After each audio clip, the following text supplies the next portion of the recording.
গণতান্ত্রিক পদ্ধতিতে আন্দোলন চলছে, চলবে,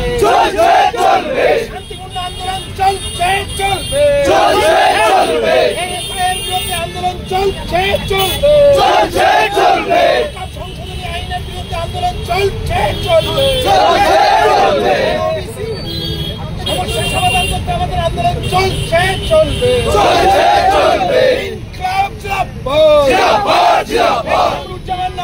রাজপথে পুলিশ তুমি হুঁশিয়ার, সরওয়াররা রাজপথে পুলিশ তুমি হুঁশিয়ার, ইনকলাব জিন্দাবাদ, সংবিধানের স্বার্থে আমাদের লড়াই চলছে, চলবে, বাঁচানোর স্বার্থে আমাদের লড়াই চলছে, চলবে, সাহেবের বিরুদ্ধে আমাদের আন্দোলন চলছে,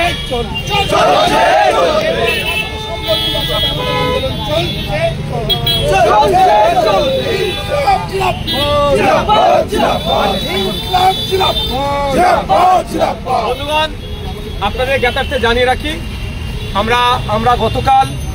ধর্ণামঞ্চে শুরু করেছিলাম 27 তারিখ পর্যন্ত, কিন্তু গতকাল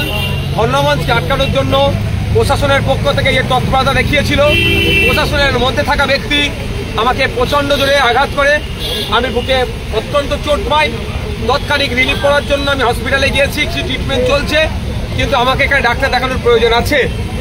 এবং সাথে সাথে আপনারা জানেন আমাদের কামরুজ্জামান ভাই একজন সিনিয়র মোস্ট লিডার, তিনিও শারীরিকভাবে